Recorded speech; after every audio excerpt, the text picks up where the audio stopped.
কোনো খান থাকি আস্তে আস্তে লামের ফানি কোনো খানো নয়া করিওর বন্যা এর লাগি দিন দিন বাড়তেও আছে বিপদী মানুষের সংখ্যা। খানি আর বালা ফানির লাগি ফুরা সিলেট জেলার মানুষে হাহাকার করা অন্য বাইদি মানুষের ভিতরে হামাইছে সকলতা খোয়ানির চিন্তায়। ধান মাছ ফালা গরু গড়বাড়ি মাল সামানা উগারো রাখা জিনিসপত্র আড়াইয়া মানুষ পড়ছেন খুব বিপদের মাঝে। বন্যার বাদে এই বিপদটা কি বারণের ফত টুকাইয়া ফাইরা না তারা। সিলেটের সুরমাগাঙ্গর ফাড়র এলাকাত ফানি কিছুটা কমলেও নয়াহরি বন্যা খুব খারাপ পরিস্থিতিত গেছে কুশিয়ারার সাইডও। সিলেট জেলার গোয়াইনঘাট কোম্পানিগঞ্জ খানাইঘাট সদর আর বিশ্বনাথ উপজেলার বন্যা ওয়া এলাকা থাকি রবিবার আর সোমবারে মিলে ফানি কিছুটা লামছে। এর বাদেও এলাকা হলো এখন মাটি দেখা যায় না। আশ্রয়কেন্দ্র দুটা মাইনছে খালি হাহাকার করা। খুব ভিতরের আশ্রয়কেন্দ্র হলো রিলিফ ফাটানি হয়ে গেছে খুব বড় চ্যালেঞ্জ।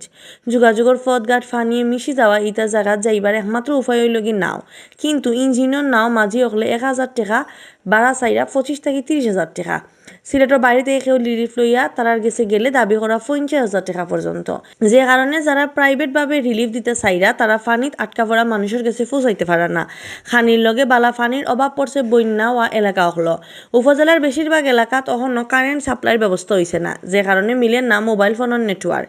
আশ্রয় কেন্দ্রত বারের দাস্ত বেমার, এর মাঝে বেশিরভাগ হুরুতা ইনো বেমারও ফররা, কিন্তু খুব ভিতর আশ্রয়কেন্দ্র মিলেন না ডাক্তার আর দোয়াই। উপজেলা অকলর বেশিরভাগ আশ্রয়কেন্দ্র নিচতলা ফানিয়ে বুড়াইল থাকায় লেফটিনের সমস্যাও খুব বেশি। আশ্রয়কেন্দ্র হিসাবে ব্যবহার করা স্কুল কলেজ মাদ্রাসার বেশিরভাগ লেফটিন নিচতলা তোয়া ইটা ফানিয়ে বুড়ি গেছে, আর ইটা ব্যবহার করতে পারা না ইনর আশ্রয়কেন্দ্র থাকা মানুষ হলে।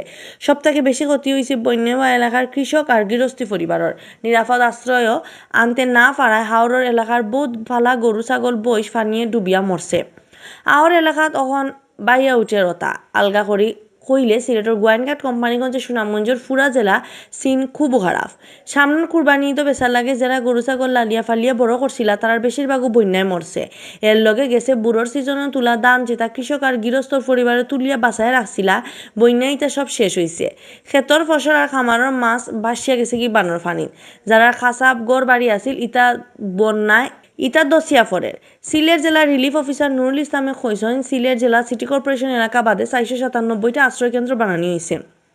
ইটাতে এখন আসেন 2,30,632 জন মানুষের লগে আশ্রয়কেন্দ্র ঠাই মিলছে 31,000 গরু ছাগল আশ মুরগির। বন্যা ওয়া এলাকা হলো মানুষের ডাক্তরির লাগি জেলাত কাম করে 140টা মেডিকেল টিমে।